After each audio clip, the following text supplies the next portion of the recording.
Jemaat yang mengasihi Tuhan Yesus Kristus, Shalom.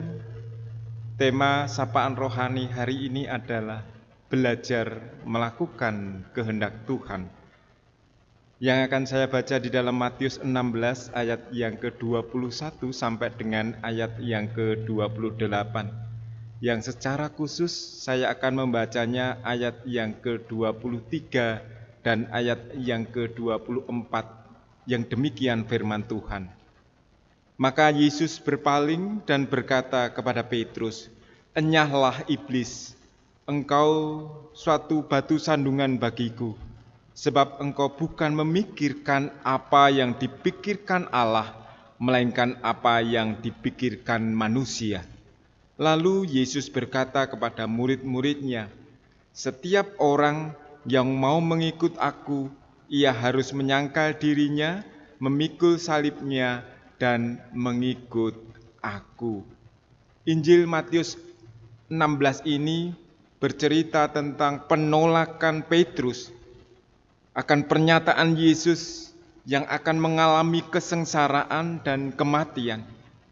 Jemaat yang mengasihi Tuhan, keselamatan di dalam Kristus adalah berita Injil bagi setiap orang. Namun pernyataan tersebut belum selesai pada tataran tulisan dan pengertian belaka. Sebab hidup di dalam Kristus tidak pasif, tidaklah diam, harus berkembang kemudian bertumbuh dan menghasilkan buah. Oleh karena itu, hidup ini harus maju dan tetap harus dijalani dengan sungguh-sungguh di dalam Tuhan. Hidup kita adalah sebagai sola gratia, semua karena anugerahnya.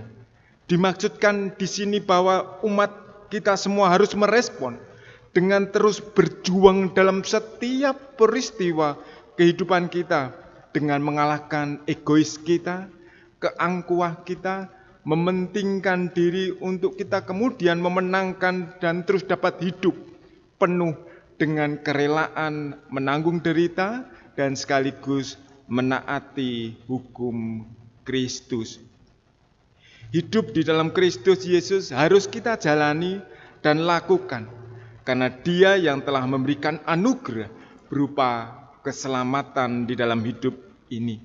Pertanyaan sekarang adalah, apakah kita di dalam menjalani hidup untuk kemudian dipanggil dengan merespon pola hidup seperti Kristus? Ataukah hidup ini harus dijalani menurut pola pikir kita? Seharusnya Bapak Ibu Saudara yang dikasihi oleh Tuhan, hidup kita bersama dengan Tuhan harus mempunyai pola pikir seperti apa yang dipikirkan Tuhan. Pola hidup Kristus seperti yang dinyatakan di dalam 3M. Apa itu 3M? Menyangkal diri berupa penyerahan diri, memikul salib untuk kemudian kita setia, dan mengikut Dia untuk kita taat. Apakah syaratnya tersebut terlalu berat bagi kehidupan kita? Keputusan ada pada kita, mau atau tidak. Namun yang pasti bahwa kita sekarang dihadapkan pada pilihan antara kehidupan dan kehilangan hidup. Hidup yang diberikan Tuhan adalah sesuatu yang berharga untuk kita hargai dan syukuri. Mengikut Yesus adalah anugerah Allah yang terbesar bagi kita untuk kemudian kita menanggalkan kehidupan lama dan mengikat kita untuk mencintai hidup yang dikuasai oleh anugerah Tuhan. Kita saatnya memasuki hidup baru bersama Yesus untuk menuju kepada kehidupan yang lebih baik. Satu hal Bapak Ibu, Saudaraku yang dikasihi oleh Tuhan, kita memiliki salib masing-masing untuk dipikul di dalam kehidupan kita saat ini. Ada banyak tantangan yang harus kita hadapi. Ada banyak tantangan yang harus kita rampungi dan selesaikan. Bagaimana cara menyelesaikannya? Apakah kita menyelesaikan sesuai dengan pengakuan iman kita bahwa Yesus Tuhan dan Juru Selamat dalam tekanan apapun, pergumulan apapun, dalam suka dan dalam duka, di dalam menjalani hidup ini terus bersandar kepada kekuatan Tuhan.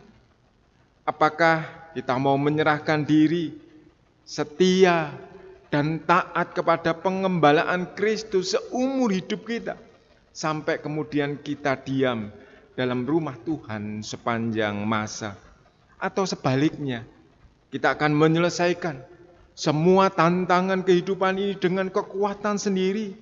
Akhirnya, Bapak Ibu Saudaraku yang dikasihi oleh Tuhan, mari kita belajar, memikirkan, bahkan melakukan apa yang dipikirkan Allah. Selamat membiarkan diri kita dikendalikan sepenuhnya oleh kehendak Allah.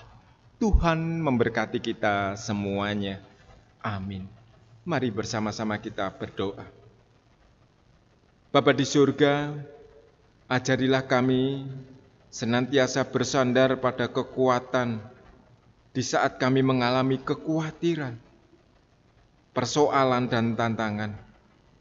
Ajarilah kami belajar berpikir, bertindak dan bahkan melakukan aktivitas kehidupan kami ini seperti yang Tuhan kehendaki, sehingga kehidupan kami selalu berkenan di hadapan-Mu.